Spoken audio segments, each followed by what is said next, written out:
Hello everyone, मैं हूं सचिन और आप सबका बहुत बहुत स्वागत है मेरे इस यूट्यूब चैनल पे। और आज का ये जो वीडियो है ये मैं क्लास 10th के बच्चों के लिए बना रहा हूं और जो चैप्टर है वो है इलेक्ट्रिसिटी। तो चलिए शुरू करते हैं आज का क्लास। तो यहाँ पे देखिए, सबसे पहला चीज़ इलेक्ट्रिसिटी। तो इलेक्ट्रिसिटी क्या है? Electricity has an important place in modern society, ये सब हम लोग को पता है। अगर ये सब हम लोग नहीं पढ़े तो भी चलेगा। आगे बढ़ते हैं हम लोग। अभी सबसे पहला चीज़ होता है इलेक्ट्रिक करंट और सर्किट के बारे में पढ़ना। तो देखिए, we are familiar with air current and water current. We know that the flowing of water constitute water current in a river. मतलब देखिए, ये बता रहा पानी का बहाव के बारे में। ठीक है, जैसे पानी बहता है उसी प्रकार से electric charge flow through a conductor. उसी प्रकार से अगर कोई कंडक्टर है, ठीक है, अगर कोई कंडक्टर है और उसमें अगर इलेक्ट्रिक चार्ज फ्लो हो रहा है, ठीक है ना, तो we say that there is an electric current. तो हम बोल सकते हैं कि उस कंडक्टर में क्या है, इलेक्ट्रिक करंट है। In torch we know the cell, मतलब कि battery, when place in proper order provide the flow of charge. तो क्या होता है, जब टॉर्च में जो बैटरी है वो क्या होता है कि जो इलेक्ट्रॉन फ्लो हो रहा है उसको एक प्रॉपर ऑर्डर में बहाती, मतलब बहला, मतलब वो प्रॉपर ऑर्डर में जाता है इलेक्ट्रॉन। ठीक है ना, यहाँ पे ये बोल रहा है an electric current through the torch bulb to grow, जिसके चलते में क्या होता है कि इलेक्ट्रिसिटी फ्लो होता है और जो बल्ब है वो जलने लगता है। ठीक है, we have also seen that the torch give light only when the switch on and switch off. मतलब जब हम लोग टॉर्च का स्विच को ऑन करते हैं तभी लाइट जलता है और जब ऑफ करते हैं तब बुझ जाता है। ठीक है, यही सारा चीज़ हम लोग पढ़ेंगे। What does switch do? A switch make a connecting link between the cell and the bulb, the continuous and close path. देखिए ये इंपॉर्टेंट पॉइंट है। A continuous and close path of an electric current is called an electric circuit. मतलब एक electric circuit क्या होता है, एक close path पकड़ के चलिए, एक क्लोज पाथ जिसमें क्या होता है कि इलेक्ट्रॉन जो है वो आपका जा रहा है, इस तरह से कंटिन्यू फ्लो हो रहा है और ऐसे फ्लो होगा तो क्या होगा, इलेक्ट्रिसिटी जनरेट होगा। ठीक है ना। Now if the circuit is broken anywhere, मतलब वो जो स्विच है जब हम लोग ऑफ कर देते हैं ना तो क्या हुआ कि ये स्विच ऐसे करके ऑफ हो गया, जिसके चलते जो बल्ब जल रहा था वो बुझ जाता है। ठीक है, the current stop flowing and the bulb does not glow, यहाँ पे वही बताया गया है। फिर electric current is express, electric current होता क्या है, तो देखिए आप यहाँ से लिख सकते हैं electric current is express by the amount of charge flowing through a particular area unit time. ठीक है, इसीलिए जो इलेक्ट्रिक करंट का डिफिनेशन हम लोग पढ़ेंगे वो होगा I is equal to Q by time. क्यों होगा, क्योंकि देखिए यहाँ पे बोल रहा है electric current is express by the amount of charge flowing through a particular area in time। और चार्ज क्या होता है अगर आप लोग जानना चाहेंगे तो देखिए ये होता है नंबर ऑफ इलेक्ट्रॉन, ये होता है नंबर ऑफ इलेक्ट्रॉन, जितना इलेक्ट्रॉन यहाँ पे पास हो रहा है पर यूनिट टाइम के तरह उतना करंट जनरेट हो रहा है, ऐसा समझ लीजिए। ठीक है ना। और अगर डीपली में अगर आप जानना चाहते हैं तो देखिए होता क्या है कि आप सब को पता होगा कि इलेक्ट्रॉन, अगर इलेक्ट्रॉन लूज़ होता है तो प्लस चार्ज आ जाता है और अगर इलेक्ट्रॉन कोई एटम गेन करता है तो उस पर क्या आ जाता है, माइनस चार्ज हो जाता है। ठीक है ना। तो इसी को ही हम चार्ज कहेंगे, कहीं पॉजिटिव आएगा कहीं आपका नेगेटिव चार्ज कहलाएगा। ठीक है, तो यहाँ पे क्या बोला गया है, यही चीज़ आगे देखेंगे। देखिए, in circuit using metallic wire electron constitute flow of charges, however electron were not known at the time when the phenomena of electricity was first observed। मतलब इसका कहना ये है कि जब इलेक्ट्रिसिटी का पहचान हुआ था उस समय इलेक्ट्रॉन का पहचान नहीं हुआ था। So electric current was considered to be flow of a positive charge, इसीलिए उस वक्त ऐसा माना गया था कि जो इलेक्ट्रिक करंट है वो फ्लो ऑफ क्या है, पॉजिटिव चार्ज है, और जो डायरेक्शन ऑफ पॉजिटिव चार्ज था वही इलेक्ट्रिसिटी का डायरेक्शन को मान लिया गया था, इलेक्ट्रिक करंट का डायरेक्शन को मान लिया गया था। ठीक है, conventionally in an electric circuit the direction of the electric current is taken as the opposite direction of the flow of electron which are negative. मतलब आप ऐसा समझ लीजिए कि अगर एक वायर है और इलेक्ट्रॉन का डायरेक्शन ऐसा होता है, तो जो करंट का डायरेक्शन होगा वो इसका विपरीत दिशा में होगा। यहाँ पे यही ये कहना चाहता है, ठीक है। उसके बाद में if net charge Q flow across A cross section of a conductor in time t, तो उसको मैं इस प्रकार से रिप्रेजेंट कर सकता हूँ कि I is equal to Q T होता है, और मैं फिर से आपको बता दूँ Q is equal to N E होता है। उसके बाद में SI यूनिट जो होता है आपका क्या बोला गया है, चार्ज का SI यूनिट कॉलम होता है। चार्ज का SI यूनिट क्या होता है, कॉलम होता है। और यहाँ पे nearly it 1 coulomb is equal to 6 to the power 10 to the power 18 electron होता है, ठीक है। फिर we know that electron possess a negative charge, हम सबको पता है कि इलेक्ट्रॉन में नेगेटिव चार्ज होता है, और 1 इलेक्ट्रॉन का जो चार्ज होता है वो होता है 1.6 इंटू 10 टू द पावर -19। उसके बाद अगर हम लोग आगे देखें तो the electric current is express by a unit called ampere, मतलब कि I it is a electric current, इसका SI यूनिट क्या होता है, एम्पेयर होता है, जिसे हम लोग कैपिटल A से रिप्रेजेंट करते हैं, जैसे यहाँ पे लिखा हुआ है। और name after the French scientist, एक साइंटिस्ट है उसके नाम पे ये SI यूनिट लिया गया है। और 1 एम्पेयर क्या होता है, अगर ये आपसे पूछा जाए तो आप लिखेंगे 1 ampere is constitute by the flow of 1 column of A charge पर सेकेंड। 1 एम्पेयर क्या होता है, तो आप बोल सकते हैं कि 1 कॉलम ऑफ चार्ज पर सेकेंड में जो एरिया से फ्लो कर रहा है तो उसे ही हम कहेंगे 1 एम्पेयर, ठीक है। उसके बाद में फिर small quantity of current are express milli ampere में उसको एक्सप्रेस करते हैं, मतलब 1 स्मॉल एम ए, यहाँ पे जो स्मॉल एम है ये मिली एम्पेयर है, और स्मॉल एम का वैल्यू जो रहेगा वो आपका होगा 10 टू द पावर -3। और यहाँ पे माइक्रो लिखा हुआ है, और माइक्रो को देखिए इस साइन से हम रिप्रेजेंट करेंगे, और इसका वैल्यू होगा 10 टू द पावर -6। ये सब बात आप लोगों को याद रखना है। फिर आप सबको पता होगा कि करंट नापने के लिए एक डिवाइस का यूज़ किया जाता है, उसको हम लोग क्या बोलते हैं, एमीटर। तो यहाँ पे लिखा हुआ है an instrument called ammeter measure electric current in a circuit, it always connected in a series, ये हमेशा सीरीज में कनेक्टेड होता है in a circuit through which current is to be measure. यहाँ पे फिगर में दिखाया गया है, देखिए, ठीक है, ये देखिए एम्पेयर। उसके बाद एमीटर, सॉरी, है ना, ये है एमीटर, ओके। उसके बाद so the systematic diagram typically electric circuit compromising cell, यहाँ पे देखिए सेल है, ये आपका सेल, बैटरी, ये आपका बल्ब है ना। तो बल्ब एंड एन एमीटर, और एक प्लग की है, ये देखिए ये आपका प्लग की है, ठीक है, इसको स्विच भी कह सकते हैं हम लोग। फिर बोला गया है note that the electric current flow in the circuit from the positive terminal of the cell to the negative terminal of the cell, जो फ्लो है ये आपका पॉजिटिव टर्मिनल से होते हुए ये कहाँ जाएगा, नेगेटिव टर्मिनल पे जाएगा, ठीक है। उसके बाद में अब यहाँ पे एक क्वेश्चन आया, ए करंट ऑफ इतना, अब करंट मतलब यहाँ पे I का वैल्यू दिया हुआ है, is drawn A filament of an electric bulb for 10 minute. अब 10 मिनट दिया हुआ, मतलब टाइम दिया हुआ है 10 मिनट, तो इसको आपको सेकंड में कन्वर्ट करना होगा, मतलब 10 इंटू 60, तो ये हो जाएगा कितना, 600 सेकेंड। और यहाँ पे बोला है find the amount of electric charge, मतलब कि क्यों निकालना है आपको। तो जैसा कि आपको पता होगा I इज इक्वल टू क्या होता है, Q/T होता है, I इज इक्वल टू क्या होता है, Q/T होता है, तो Q इज इक्वल टू क्या हो जाएगा, IT हो जाएगा। तो देखिए यहाँ पे Q is equal to IT लिखा, और जो वैल्यू यहाँ पे दिया हुआ था उसको पुट किया गया, और पुट करने के बाद में हम लोगों को आंसर मिल गया, बात सिंपल था। फिर यहाँ पे कुछ इंटेक्स क्वेश्चन है, जैसे what does means electric circuit क्या होता है। तो आप सबको आप देखिए कि जो पाथ होता है जिसमें इलेक्ट्रॉन कंटिन्यूसली मूव करेगा जिससे कि इलेक्ट्रिक करंट जनरेट होता है, उसे हम इलेक्ट्रिक सर्किट कहते हैं, उसे हम क्या कहेंगे, इलेक्ट्रिक सर्किट कहेंगे, ठीक है। अगर इसे आप लिखना चाहते हैं, देखिए, तो यहाँ पे मैं लिख देता हूँ कि इलेक्ट्रिक सर्किट क्या होगा। एक मिनट, पेन को मैं थोड़ा पतला कर लेता हूँ, और एक बार मैं इसे मिटा देता हूँ, और फिर मैं यहाँ पे लिख देता हूँ A CLOSED क्लोज्ड एंड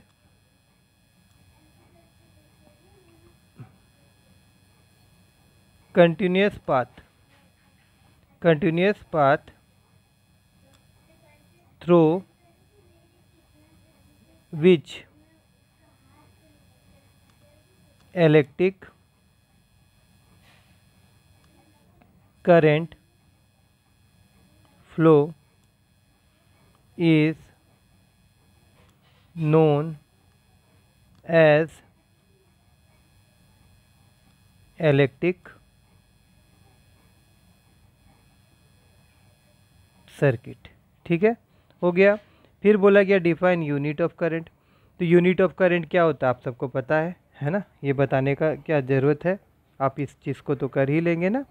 ठीक है, उसके बाद में फिर यहाँ पे बोला गया है calculate the number of electron consisting one column of charge. तो इसे मैं आप लोगों को करके दिखा देता हूँ कि वन कॉलम ऑफ चार्ज में नंबर ऑफ इलेक्ट्रॉन कितना होता है ना। हालांकि ऊपर में हम लोग पढ़े थे, मगर अभी मैं आप लोगों को निकाल के बताऊंगा यहाँ पे। ठीक है, यहाँ पे सबसे पहले मैं आपको दिखा देता हूँ कि इधर में एक फार्मूला आप लोगों को पता होगा कि आई लिखूँ। ठीक है, आई इजिकल टू क्या होता है, क्यू बाई टी होता है। ठीक है, और यहाँ पे क्यू इजिकल टू क्या होता है, एन ई होता है। तो ठीक है, आई नहीं दरकार पड़ेगा हम लोग को। अगर मैं ऐसे लिख दूँ Q equal to one E, तो यहाँ पे मैं लिख सकता हूँ one coulomb equal to N E, और चार्ज ऑफ इलेक्ट्रॉन कितना होता है 1.6 इंटू 10⁻19। ठीक है ना, इतना ही होता है ना, ऊपर में देख लीजिएगा एक बार। उसके बाद में यहाँ पे इस चीज़ को अब हम लोग कैसे लिख सकते हैं कि n इजिकल टू 1/1.6 इंटू 10⁻19। ठीक है ना, 10⁻−19 होता है शायद, आई थिंक। हाँ ठीक है, 10⁻−19 होता है। ठीक है, तो अब इस चीज़ को यहाँ पे मैं क्या करूँगा, ये पॉइंट को अगर मैं हटा देता हूँ ऐसे करके, ये पॉइंट यहाँ पे जो है, इस पॉइंट को अगर मैं हटा के यहाँ 16 लिख दूँ तो ऊपर एक 10 आ जाएगा, और ये वाला जो -19 था ये ऊपर जाके क्या हो जाएगा, +19 हो जाएगा।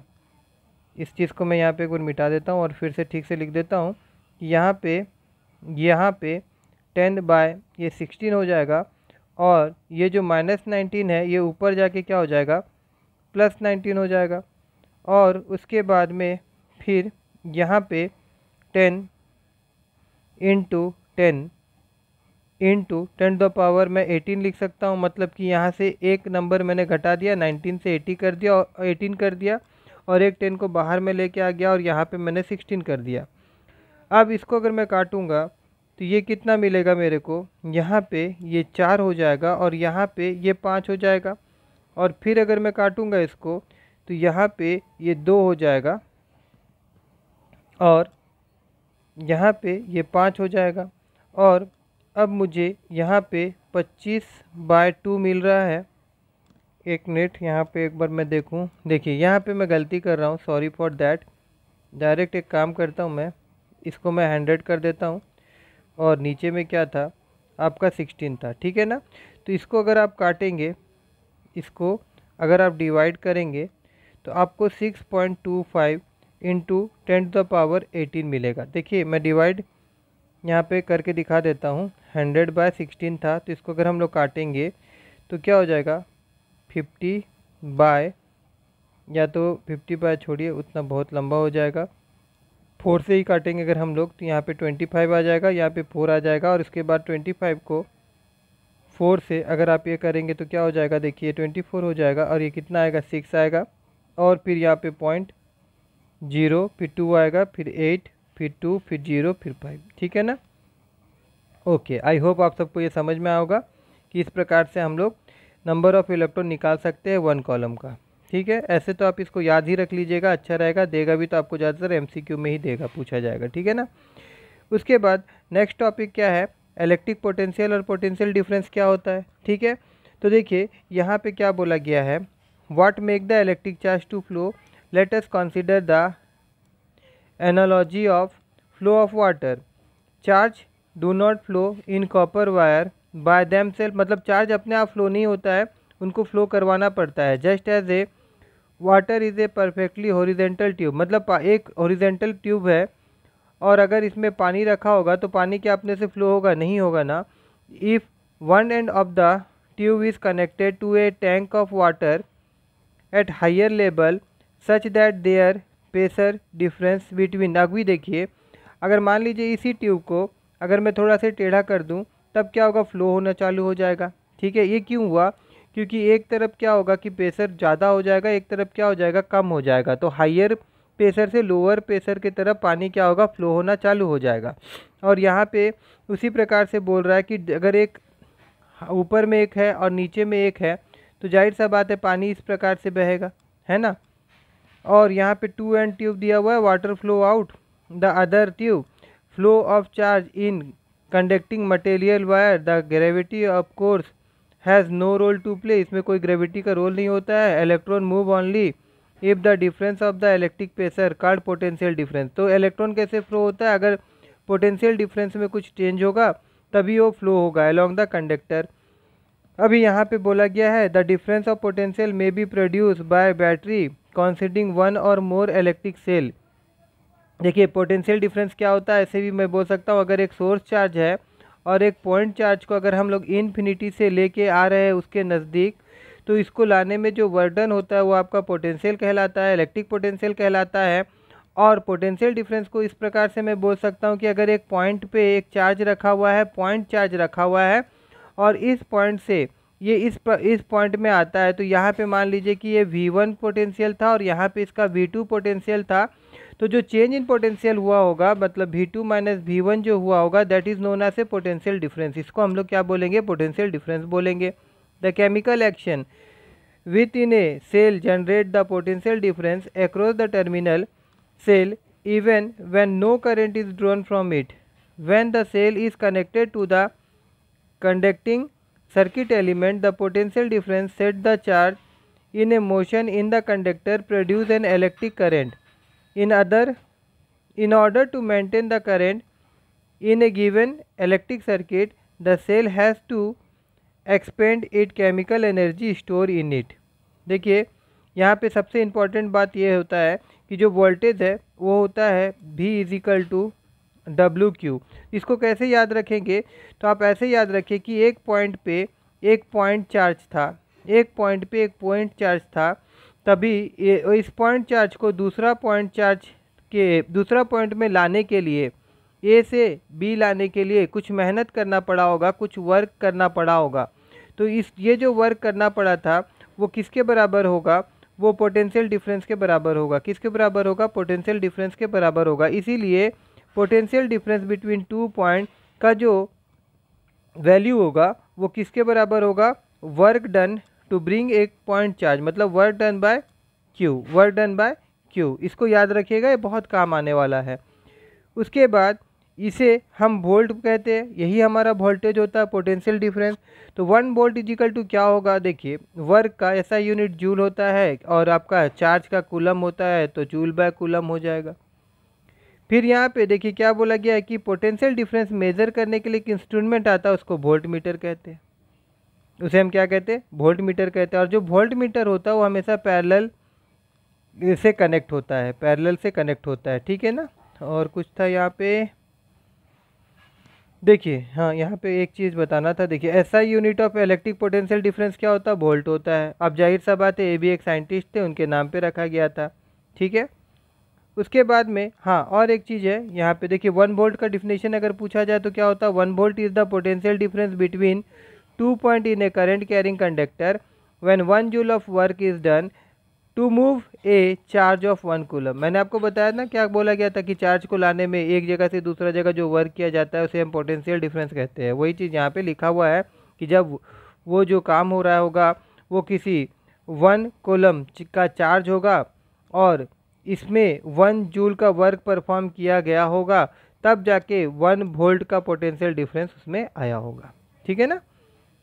अब चलिए देखिए यहाँ पे फिर एक तो को एग्जाम्पल है, सिंपल है। देखिए हाउ मच वर्क, यहाँ पे क्या निकालना है? आपको डब्ल्यू निकालना है। क्या दिया हुआ है? यहाँ पे क्यू दिया हुआ है और क्या दिया हुआ? भी दिया हुआ है। तो अभी थोड़ा देर पहले हम लोग देखे थे भी इजिकल टू क्या होता है? डब्ल्यू बाई क्यू होता है। तो बस यहाँ पे देखिए सारा चीज़ दिया हुआ था आपको यहाँ पे ये फॉर्मूला में पुट कर देना है। जैसे कि मैंने अभी बताया V इजिकल टू क्या होता है, W/Q होता है। तो भाई W निकालना है तो W इजिकल टू क्या हो जाएगा, V/Q हो जाएगा, है ना। फिर यहाँ पे देखिए कुछ क्वेश्चन है, जैसे name a device help to maintain potential difference across the conductor. ठीक है, ये सारा चीज़ आप अपने से ट्राई करिएगा। मैं इसको थोड़ा जल्दी ख़त्म करना चाहता हूँ। देखिए सर्किट डायग्राम क्या होता है, ये देखिए सबसे पहले कुछ चीज़ है, यहाँ पे टेबल है, ये टेबल को एक बार पढ़ लीजिएगा। ये जो है ये आपका बैटरी, यहाँ पे देखिए बैटरी अगर कनेक्ट है कॉम्बिनेशन में तो ऐसा होता है। ये हो गया आपका स्विच, यहाँ पे कुछ पॉइंट नहीं है तो ओपन, अगर पॉइंट है तो क्लोज। अगर वायर जॉइंट है तो ऐसे रिप्रेजेंट करेंगे, अगर ये वायर जो है एक के ऊपर एक निकल गया है ऐसे तो इसको इससे रिप्रेजेंट करेंगे।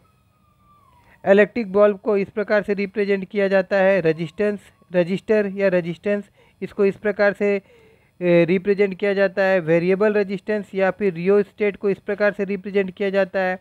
एमीटर को ऐसे दिखाया जाता है और वोल्ट मीटर को ऐसे दिखाया जाता है। उसके बाद आ जाता है सबसे इम्पॉर्टेंट ओम्स लो।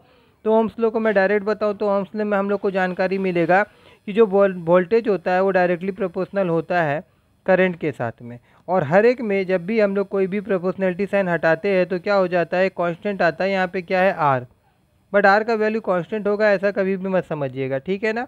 तो यहाँ पे ओम्स लो में अगर हम लोग देखें तो यहाँ पे एक ग्राफ बनाया गया था और इस ग्राफ से हम लोग को पता चला गया था कि ये जो वैल्यू आएगा हमको स्ट्रेट, मतलब ये हमेशा कांस्टेंट रहेगा, ठीक है ना।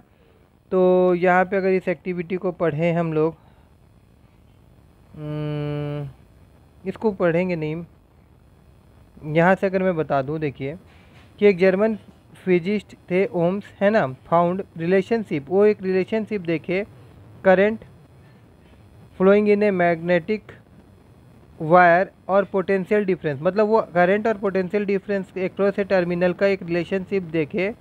The potential difference across the end of a given metallic wire in an electric circuit is directly proportional to the current flowing through it। बात समझ में आया, यही हुआ ना, उनको पता चला, वो एक्सपेरिमेंट से बताया कि जो भी होगा वो डायरेक्टली प्रोपोर्शनल होगा आई के साथ, मतलब वोल्टेज जो होगा डायरेक्टली प्रोपोर्शनल होगा करंट के साथ, मतलब वोल्टेज बढ़ाया जाएगा तो करंट का फ्लो बढ़ेगा,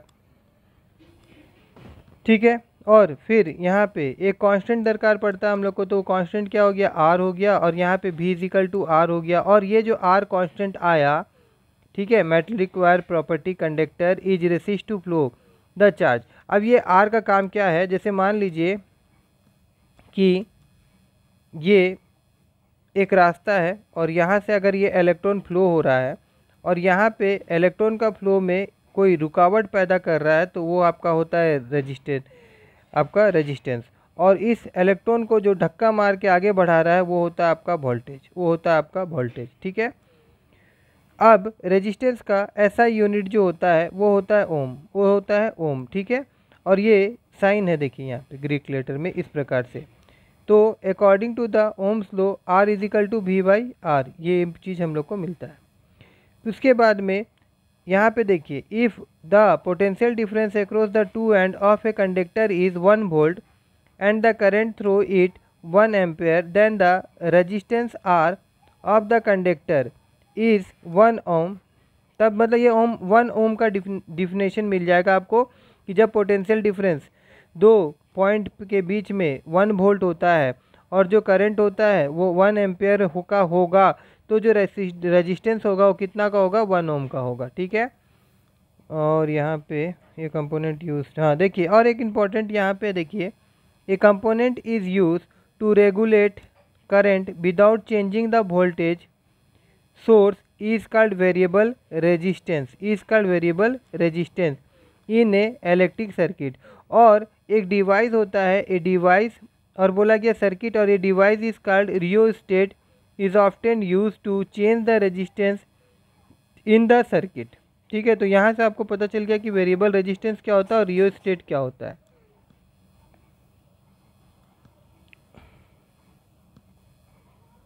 उसके बाद देखिए रेजिस्टेंस के कुछ फैक्टर के ऊपर डिपेंड होता है। जैसे मैं बोल सकता हूँ कि अगर वायर का लेंथ बढ़ेगा तो रेजिस्टेंस भी बढ़ेगा। मतलब देखिए ये वायर है, तो अब यहाँ पे क्या होगा, इलेक्ट्रॉन को ये सारा चीज़ को पार करते हुए जाएगा। अगर ये वायर को मैं कट कर दूं तो क्या हो जाएगा, कम हो जाएगा, बाधा कम हो जाएगा ना। मतलब जितना लंबा वायर रहेगा तो उतना रेजिस्टेंस बढ़ेगा, मतलब रुकावट होगा इलेक्ट्रॉन को फ्लो होने पे, ठीक है।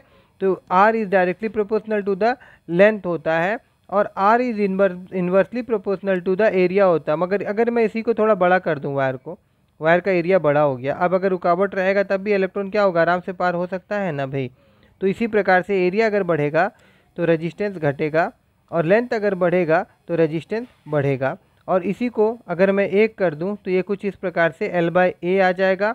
और फिर ए प्रोपोर्शनलिटी साइन हटाऊं तो यहाँ पे एक सिंबल आ जाएगा और ये आपका L/A हो जाएगा। और ये सिंबल जो रहेगा इसे हम लोग रो कहेंगे, ये होगा रेजिस्टिविटी ऑफ दैट मटेरियल, ठीक है। यही चीज़ यहाँ पे आगे अगर हम लोग जाएंगे तो शायद यहाँ पे दिया होगा, देखिए वही चीज़ लिखा हुआ है सारा चीज़। और यहाँ पे देखिए दिया गया है R जो होगा डायरेक्टली प्रोपोर्शनल होगा लेंथ के साथ और R जो होगा इन्वर्सली प्रोपोर्शनल होगा एरिया के साथ।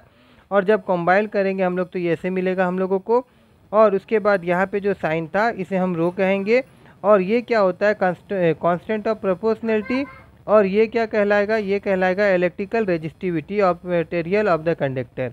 ऐसा यूनिट ऑफ रेजिस्टिविटी जो होता है वो भी आपका ओम होता है, ठीक है।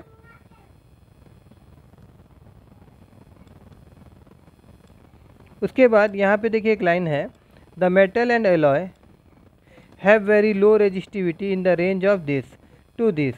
They are good conductor of electricity. Insulator like rubber and glass। देखिए ये सब का क्या होता है, रेजिस्टिविटी बहुत कम होगा ना, ठीक है। सॉरी, इसका रेजिस्टिविटी ज़्यादा होगा, मतलब करंट को फ्लो करने से रोकेगा। तो हैव रेजिस्टिविटी ऑर्डर नंबर इतना से इतना। Both the resistance and resistivity of the material is vary with the temperature के साथ ये बदलता है, ठीक है। और alloy do not oxide readily temperature, ठीक है। टंगस्टन इज यूज, देखिए टंगस्टन जो होता है it is use almost exclusively for a filament of electric bulb where as copper and aluminium are generally use for electrical transmission line, ठीक है ना।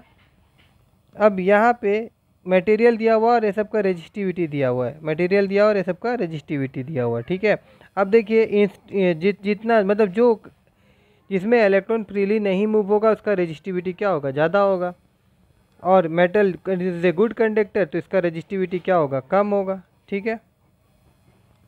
अब यहाँ पे एक क्वेश्चन दिया गया, देखिए how much current will be an electric bulb drawn from this much of volt source if the resistance of the bulb filament is इतना। तो पहले यहाँ पे क्या बोला गया है, how much current will be an electric heater coil drawn from इतना volt source if the resistance of the heater coil is इतना। देखिए वी आर गिवन, यहाँ पे हम लोग को वी का वैल्यू दिया हुआ, वोल्टेज दिया हुआ है और यहाँ पे रेजिस्टेंस दिया हुआ है।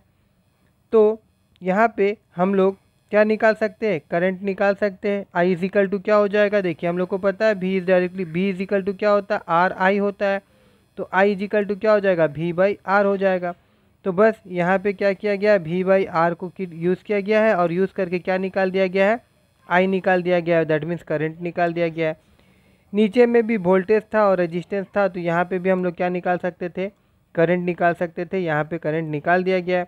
अब यहाँ पे बोला note the difference of current drawn by N electric bulb and electric heater from the same voltage. यहाँ पे बोला गया, देखिए जो दिया गया था वोल्टेज वो सेम था मगर ड्यू टू दोनों का रेजिस्टेंस सेम था, इसीलिए जो करंट है वो दोनों में अलग अलग पाया गया, ठीक है, करंट का जो बहाव था, ठीक है ना।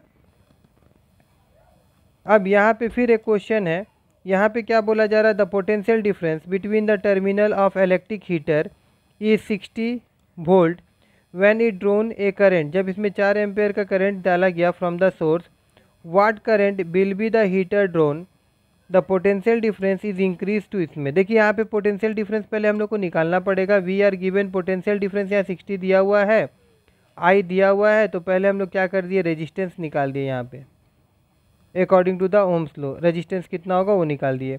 फिर बोला गया पोटेंशियल डिफरेंस अगर इंक्रीज़ हो गया है 120 तो करंट क्या हो जाएगा भाई। यहाँ पे पहला बात तो सिंपल सा सवाल था, देखिए अगर हम लोग इतना कुछ ना करें, एक बार देख लेते हैं यहाँ पे। हाँ देखिए इतना कुछ नहीं भी करे, अगर एमसीक्यू में पूछा जाएगा तो आप पहले गौर करिए, भी इज़ डायरेक्टली प्रोपोर्शनल टू क्या होता है, आई होता है। तो यहाँ क्या बोल रहा है, the potential difference between the terminal of an electric heater कितना दिया हुआ था 60 वोल्ट। अब तभी इसका करंट कितना था 4 एम्पेयर था। अभी फिर से गौर करिए, बोला है कि करंट कितना होगा अगर वोल्टेज बढ़ा दिया जाए 120। तो देखिए वोल्टेज अगर बढ़ेगा जैसे यहाँ पे 120 वोल्टेज बढ़ा, पहले 60 था, करंट 4 था तो ये भी बढ़ेगा और डायरेक्टली प्रोपोर्शनल है, तो ये अगर डबल हुआ तो ये भी डबल होगा, तो ये तो ऐसे ही आंसर आ जाएगा, ये 8 हो जाएगा। थोड़ा बहुत लॉजिक भी लगाइएगा अगर एमसीक्यू होगा तो, ठीक है। देखिए अब फिर यहाँ पे एग्जांपल दूसरा जो है यहाँ पे वो भी मैं समझा देता हूँ। यहाँ पे बोला गया एक मेटल वायर ऑफ लेंथ है 1 मीटर और यहाँ पे इसका लेंथ दिया हुआ है, ये आपका लेंथ दिया हुआ है, ये आपका ओम दिया हुआ, मतलब ये आपका रेजिस्टेंस दिया हुआ है, यहाँ पे टेम्परेचर दिया हुआ है। If the diameter of the wire, ये आपका क्या दे दिया हुआ है, ये आपका एरिया दे दिया हुआ है, मतलब एरिया नहीं दिया हुआ, ये डायमीटर दिया हुआ है। तो डायमीटर से हम लोग क्या करेंगे, रेडियस निकालेंगे और रेडियस से क्या निकालेंगे, एरिया निकालेंगे हम लोग, ठीक है ना। तो what will be the resistivity of the metal. तो एक बात बताइए, वो तो फॉर्मूला था, वो क्या था, वो आपका फॉर्मूला था आर इजिकल टू, नहीं एक मिनट, हम लोग देखे थे ना, क्या था आपका, भी इजिकल टू रो, नहीं एक मिनट रुकिए, हम लोग को क्या पता था, R is equal to L by A और यहाँ पे रेजिस्टिविटी होता था ऐसे करके, ठीक है ना। तो अभी हम लोग को निकालने के लिए क्या बोला है, यहाँ पे रेजिस्टिविटी निकालने के लिए बोला गया है ना, ठीक है। What will be the resistivity, तो रेजिस्टिविटी निकालना है, ये आपका रेजिस्टिविटी है। तो यहाँ पे आर के साथ में ए आ जाएगा और नीचे में क्या हो जाएगा, एल हो जाएगा। और यहाँ पे देखिए वही चीज़ किया गया है। अब ये जो ए है ये क्या है, एरिया है, तो यहाँ पे हमको एरिया निकालना पड़ेगा, तो वो क्या हो जाएगा, पाई डी का स्क्वायर, यहाँ पे दिखा हुआ है, तो पाई और फिर डी का स्क्वायर। यहाँ पे अगर ये एरिया है ऐसे करके सर्कल, तो आर पाई आर स्क्वायर होता है, ये पाई आर स्क्वायर है, सॉरी यहाँ पे पाई आर स्क्वायर होगा। मैं इसको करके दिखा देता हूँ, इसको देखने से ऐसे कन्फ्यूज़न नहीं आएगा। देखिए यहाँ पे वैल्यू कितना दिया हुआ था, 0.3 दिया हुआ था ना। तो यहाँ पे देखिए क्या लिखा गया है, आर ये आपका पाई डी स्क्वायर बाय 4L कैसे आया, तो यहाँ पे देखिए यहाँ पे हो जाएगा आपका पाई डी बाय 2, डी बाय 2 क्या हुआ, रेडियस हुआ और इसका स्क्वायर, ठीक है, और L। तो इसी चीज़ को यहाँ पे लिखा गया है पाई आर डी स्क्वायर बाय 4 और ये आपका L, ठीक है। तो उतना आप दिमाग मत लगाइएगा, बुक को देखने का ज़रूरत ही नहीं है, आपको फॉर्मूला पता है। आप सिंपल क्या करिएगा, यहाँ पे आपको क्या दिया गया है, यहाँ पे आपको डायमीटर दिया गया है, तो आप रेडियस निकाल लीजिएगा, रेडियस से एरिया निकाल लीजिएगा और ए का वैल्यू आप डायरेक्ट पुट कर दीजिएगा, आर का वैल्यू डायरेक्ट पुट कर दीजिएगा और डिवाइडेड बाय आप एल जो दिया हुआ है उसको भी लिख दीजिएगा, नीचे में एल है ना, ठीक है। तो देखिए यहाँ पे रेजिस्टिविटी क्या बोले, substitute the value of the resistivity, यहाँ पे रेजिस्टिविटी गिवन था क्या, यहाँ पे देखिए बोला 11.2 से यहाँ पे मटेरियल का what will be the resistivity of the material temperature इतना, ठीक है। आप इसको पुट करेंगे तो यहाँ पे ये मिल जाएगा। आगे अगर हम लोग जाएंगे 11.6, तो यहाँ पे बोला गया a wire of material having length यहाँ दिया हुआ है, area of cross section A दिया हुआ है, रेजिस्टेंस इतना दिया हुआ है। तो what would be the resistance of the another wire, दूसरा वायर का कितना होगा, ऑफ द सेम मटेरियल, उसी मटेरियल में है, मतलब रेजिस्टिविटी दोनों का सेम है। और लेंथ कितना रहेगा, लेंथ अगर आधा हो जाता है, क्रॉस सेक्शन एरिया अगर बढ़ जाता है, ठीक है। तो यहाँ पे देखिए पहले क्या हुआ कि यहाँ पे नॉर्मल हम लोग के पास जो फार्मूला था, यहाँ पे एक मिनट रुकिए मैं यहाँ पे बनाता हूँ, पहले वाला का मैं बात करता हूँ R1 और फिर दिस, और ये हो गया आपका L बाय ए। तो यहाँ पे रेजिस्टेंस कितना दिया हुआ है 4 ओम। और दूसरा वाला का अगर हम लोग बात करें R2, तो यहाँ पे यही रहेगा, मगर यहाँ पे लेंथ क्या हो जा रहा है, आधा हो जा रहा है, तो यहाँ पे हम लोग क्या लिख देंगे L/2 और एरिया डबल हो जा रहा है, तो यहाँ पे इतना लिख दूंगा मैं। फिर इजिकल टू, अभी ये इसको अगर हम लोग सॉल्व करेंगे, यहाँ पे L/2 है, तो ये नीचे आ जाएगा और ये बन जाएगा आपका 1/4 दिस L/A। ठीक है ना। अब देखिए दोनों को अगर हम लोग कंपेयर कर दे तो यहाँ पे क्या हो जा रहा है, R2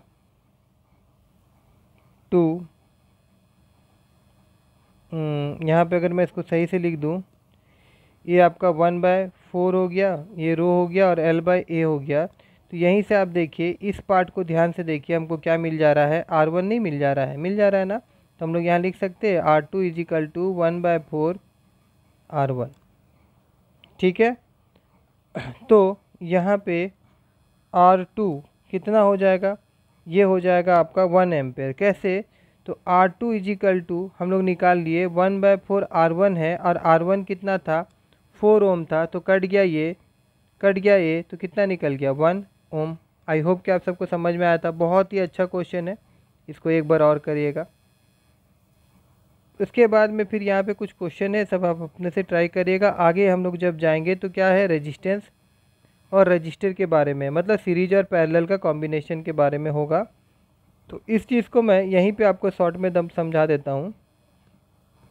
देखिए जैसे कि जो सीरीज में कनेक्ट होता है, सीरीज में जो कनेक्ट रहेगा वो आपका कुछ इस प्रकार से होगा।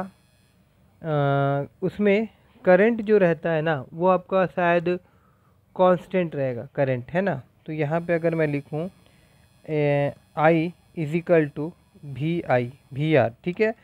तो सीरीज कनेक्शन में करंट क्या होता है, CURRENT, करंट ये कांस्टेंट होता है। ये क्या होता है, कांस्टेंट होता है। तो I = क्या हो जाएगा, I1 + I2 + I3। ठीक है। एक मिनट, यहाँ पे मैं थोड़ा से गलती कर देता हूँ, यहाँ पे वोल्टेज कांस्टेंट रहेगा, सॉरी। यहाँ पे क्या वोल्टेज जो रहेगा वो आपका कांस्टेंट रहेगा ना। नहीं, ठीक है, एक मिनट, एक बार मैं पढ़ ही देता हूँ। देखिए रजिस्टर इन सीरीज, ठीक है। अभी हम लोग देखेंगे रजिस्टर इन सीरीज। तो बोला गया what happen the value of current when the number of register are connected in a series in a circuit, what would be the equivalent resistance. देखिए observe that current in an ammeter is same, मतलब यहाँ पे current जो है वो क्या है, constant है। करंट क्या है, कांस्टेंट है, ठीक है। तो जो डिफरेंस होगा वो किस में होगा, वोल्टेज में होगा। तो V वोल्टेज क्या हो जाएगा, V = V1 + V2 + V3, ऐसे हम लोग लिख सकते हैं। अब V क्या होता है, V का जगह में हम लोग लिख सकते हैं IR। तो यहाँ पे क्या हो जाएगा IR1 और यहाँ पे क्या हो जाएगा IR2 और यहाँ पे क्या हो जाएगा IR3। अब सब में से I को मैं कॉमन ले लूँगा तो अंदर क्या बचेगा, R1 + R2 + R3 और यहाँ पे क्या था, IR था। तो देखिए यहाँ पे I कट जाएगा, तो जो सीरीज के लिए रहेगा वो क्या होगा, R = R1 + R2 + R3, मतलब सीधा सीधा हम लोग क्या कर सकते हैं, जोड़ सकते हैं। तो हम लोग को सीरीज का टोटल मिल जाएगा, सम, है ना। अब यहाँ पे अगर नीचे हम लोग जाएंगे, ठीक है, यहाँ पे वही चीज़ बताया गया जो मैंने आपको ऊपर बता दिया है, तो पढ़ने का उतना ज़रूरत है नहीं। देखिए यहाँ पे वही चीज़ निकाला गया है। अब यहाँ पे देखिए एक प्रॉब्लम है, उसको अगर हम लोग देखेंगे तो यहाँ पे देखिए दो रेजिस्टेंस दिया हुआ है, ये आपका R1 है और ये आपका R2 है, ठीक है। और यहाँ V जो है वो आपका 6 वोल्ट दिया हुआ है। यहाँ पे बोला है the total resistance of the circuit निकालना है। तो सिंपल सा बात है, टोटल रेजिस्टेंस मतलब R1 + R2 अगर हम लोग करेंगे तो R कितना निकल जाएगा, 20 + 4 मतलब 24 ओम निकल जाएगा, बात ख़त्म। फिर बोला है the current through the circuit, the current through the circuit, current निकालना है हम लोगों को। तो हम लोगों को पता है कि V = IR होता है। तो I = क्या हो जाएगा, V/R हो जाएगा। तो वोल्टेज यहाँ पे देखिए कितना है, 6 है। मैं बड़ा कर दूँ तो देखिए कितना है, 6 है। तो यहाँ पे हम लोग क्या करेंगे, 6 लिखेंगे, V = IR, तो यहाँ पे V/I होगा जा, ठीक है। तो 6 बाय क्या हो जाएगा, 24 हो जाएगा। इसको हम लोग काटेंगे तो 1/4 हो जाएगा। और 1/4 को अगर आप सॉल्व करेंगे तो आपको क्या मिल जाएगा, 0.25 एम्पेयर मिल जाएगा, ठीक है ना। बात समझ में आया आप लोगों को। उसके बाद में फिर और कुछ क्वेश्चन था क्या यहाँ पे। सी नंबर में बोला गया है the potential difference across the electric lamp and conductor. फिर पूछा गया पोटेंशियल डिफरेंस मतलब भी कहाँ पे, लैंप के सामने बोला गया। यहाँ पे अगर हम लोग देखें तो V2 और V1 का पोटेंशियल डिफरेंस निकाला बोला, तो V1 क्या था, ये हो जाएगा R1 इंटू आई, और V2 निकालना रहेगा तो वो क्या हो जाएगा R2 इंटू आई। आई तो कांस्टेंट है, R1 का वैल्यू यहाँ पे पुट करिए, R2 का वैल्यू इतना पुट करिए जैसे यहाँ पे किया हुआ था, और सॉल्व करिए तो आपको मिल जाएगा। ठीक है ना। चलिए अब हम लोग देखेंगे रेजिस्टेंस इन पैरेलल। तो उसमें क्या कांस्टेंट था, उसमें वोल्टेज कांस्टेंट, सॉरी उसमें करंट कांस्टेंट था, इसमें क्या कांस्टेंट रहेगा, इसमें वोल्टेज कांस्टेंट रहेगा। वोल्टेज कांस्टेंट रहेगा तो इसमें क्या होगा कि करंट जो है वो अलग रहेगा, तो I equal to I1 plus I2 plus I3 लिख सकते हैं हम लोग। अब I का जगह में मैं क्या लिख सकता हूँ, I इजिकल टू क्या हो जाएगा V/R हो जाएगा। तो ये कितना हो जाएगा V/R1 हो जाएगा, और ये कितना हो जाएगा V/R2 हो जाएगा, और ये कितना हो जाएगा V/R3 हो जाएगा। अब सब में से देखिए क्या होगा कि यहाँ पे V को मैं कॉमन ले लूँ तो अंदर में क्या बचेगा 1/R1 बचेगा, 1/R2 बचेगा और 1/R3 बचेगा, और V और V यहाँ पे कैंसल आउट हो जाएगा। तो हम लोग को क्या मिल जाएगा 1/R is equal to 1/R1 plus 1/R2 plus 1/R3। ठीक है। और अब अगर हम लोग आगे जाएंगे तो देखिए यहाँ पे वही चीज़ दिया गया है जो मैंने आप लोगों को बता दिया है। फिर यहाँ पे एग्जाम्पल है। ठीक है।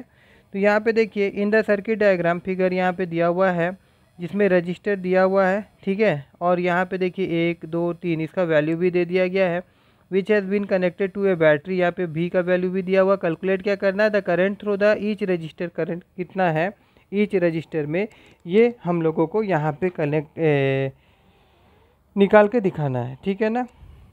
तो देखिए यहाँ पे दिया गया है वैल्यू I1 निकालेंगे हम लोग, तो I1 क्या हो जाएगा भाई V/R1, V/R1। I2 निकालेंगे तो V/R2, और I3 निकालेंगे तो V/R3। उस प्रकार से यहाँ पे निकाल लिया गया है। ठीक है। और टोटल करंट क्या होगा I1 plus I2 plus I3। अभी मैंने आपको दिखाया था ना I इजिकल टू क्या हो जाएगा I1 plus I2 plus I3, क्योंकि यहाँ पे वोल्टेज क्या होता है कांस्टेंट होता है। तो जब I1 का वोल्टेज आपको निकालना रहेगा तो आप क्या करेंगे, वोल्टेज तो कांस्टेंट है ना, तो V/R1, R1 तो क्वेश्चन में गिवन हुआ था, तो इस प्रकार से आप निकाल सकते हैं। इस यही चीज़ I2 के लिए भी I3 के लिए भी आपको करना पड़ेगा, एग्जाम्पल में दिया हुआ है, आप देख लीजिएगा। ठीक है। अब यहाँ पे देखिए, यहाँ पे एक फिगर दिया गया, ये फिगर है। ठीक है। और यहाँ पे आपका R1 का वैल्यू कितना दिया हुआ है 10, R2 का वैल्यू दिया है 40, R3 का वैल्यू दिया है 30, R4 का वैल्यू दिया हुआ है 20, R5 का वैल्यू दिया हुआ है 60, और यहाँ पे वोल्ट दे दिया गया है। यहाँ पे बोला calculate the total resistance in a circuit. ठीक है। कैसे निकलेगा टोटल रेजिस्टेंस, देखिए ये दोनों पैरेलल में है। ठीक है। और यहाँ पे ये तीनों आपका पैरेलल में है, तो पहले पैरेलल के लिए सॉल्व कर देते हैं। R1 1/R1, इसके लिए क्या करना पड़ेगा 1/R1 बाय 1/R2 करके निकालेंगे, तो यहाँ पे आपको R' मिल जाएगा, सोचिए। और इसके लिए क्या करेंगे, आपको यहाँ पे 3 तो दिया हुआ है, तो यहाँ पे आपको 1/R1 plus 1/R2 plus 1/R3 करके निकालना होगा। तो यहाँ पे मैं लिख देता हूँ R" इजिकल टू ये वैल्यू मिल जाएगा। तो यहाँ पे वैल्यू जो दिया हुआ है उसको पुट करिएगा। जैसे यहाँ पे देखिए, यहाँ पे जो वैल्यू था 1/10 और 1/40, इसको सॉल्व करने से क्या हो गया 8 मिल गया। और डबल' वाला जैसे मैंने आपको दिखाया, इसको जब सॉल्व किया गया 1/30, 1/20, 1/60, तो ये हो जाएगा आपका 6/60, मतलब कि यहाँ पे आपको 10 मिल गया। अब जैसे क्या होगा तब, अब जो आपको नया वाला जो मिल जाएगा वो आपका कुछ इस प्रकार से बन गया, ऐसे ऐसे, और यहाँ पे भी एक ठो आपका हो जाएगा। तो ये आपस में सीरीज में होगा, तो इसको सीधा सीधा आपको क्या करना पड़ेगा, जोड़ देना पड़ेगा। क्या करना पड़ेगा, सीरीज में जोड़ देना पड़ेगा। ठीक है। उसके बाद में अब देखिए heating effect of electric current है। अब heating effect of electric current के लिए मैं डायरेक्ट यहाँ पे अगर नीचे ले जाऊँ आप लोगों को, यहीं पे मैं आपको समझा देता हूँ। देखिए सुनिए मेरा बात। ऐसा हम लोग पकड़ लेते हैं, जो हीट है ये एक प्रकार से क्या एनर्जी है। हीट क्या है आपका, एक प्रकार से आपका एनर्जी है ना। तो एनर्जी है, तो मैं इसको ऐसे पकड़ लूँ कि ये मान के चलते चलिए ये आपका वर्क डन हो गया। तो अगर हम लोग इससे पहले वर्क डन का कोई फॉर्मूला पढ़े थे क्या, पढ़े थे ना कि V इजिकल टू क्या होता था, W/Q होता था। तो इस प्रकार से W इजिकल टू क्या हो जाएगा, VQ हो जाएगा। तो यहाँ पे मैं V और Q लिख सकता हूँ, W इजिकल टू, ठीक है, लिख सकते हैं ना हम लोग। अब देखिए एक चीज़ ध्यान दीजिए कि ये जो V है, तो V का भी एक रिलेशन होता है। According to the Ohm's law V equal to IR होता है। According to the Ohm's law V equal to IR होता है। And according to the current definition Q का वैल्यू भी निकाल सकते हैं। I इजिकल टू क्या होता है, Q/T होता है। तो Q इजिकल टू क्या हो जाएगा, IT हो जाएगा। Q इजिकल टू क्या हो जाएगा, IT हो जाएगा। तो यहाँ पे W इजिकल टू हम लोग क्या कर सकते हैं, यहाँ पे W इजिकल टू हम लोग क्या कर सकते हैं, Q का वैल्यू, Q का जो वैल्यू है यहाँ पे उसको हम लोग पुट कर देंगे। Q का V का वैल्यू कितना है, I और R है, और Q का वैल्यू क्या है, I और T है। तो इस प्रकार से W इजिकल टू क्या हो जाएगा, I² RT। तो अगर यहाँ पे अगर हम लोग नीचे देखेंगे तो हम लोगों को ये देखिए W क्या है, एक तरह से ये हीट जो है यही वर्क डन है। तो यहाँ पे W का जगह में हम लोग H लिख दिए, और ये क्या मिल गया हमको, I² RT। यहाँ पे जैसे निकाले थे हम लोग I² RT, ठीक है। और यहाँ पे अगर आप इस चीज़ को देख रहे हैं, ये जो हीट आई कैसे आया, तो देखिए एक बात बताता हूँ मैं। पावर का फॉर्मूला क्या होता है, पावर का फॉर्मूला होता है वर्क डन बाय टाइम, ठीक है ना। और फिर अभी हम लोग देखे थे कि मैंने दिखाया था ये क्या हो जाता है, V और Q। तो V और Q/T। तो एक बात बताइए कि Q/T क्या होता है, Q/T होता है V, और Q/T I होता है। तो यहाँ पे हम लोग VI लिख सकते हैं, यहाँ पे जो ये टर्म आया है, ठीक है ना।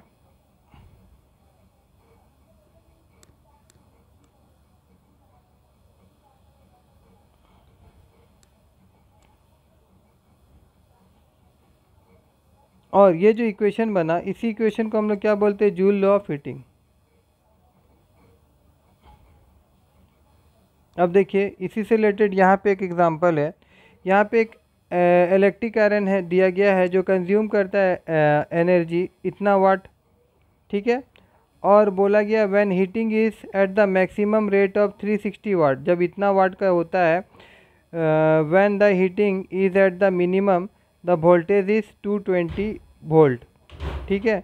मतलब जैसे कि यहाँ पे 844 बोला, कब हीट हो जाता है, कब, जब वोल्टेज 360 का कहाँ गया भाई, नहीं, दोनों के लिए यहाँ पे बोला गया है the electric iron consume energy at the rate of 840 watt when the heat is the maximum, जब मैक्सिमम हीट होता है 360 वाट।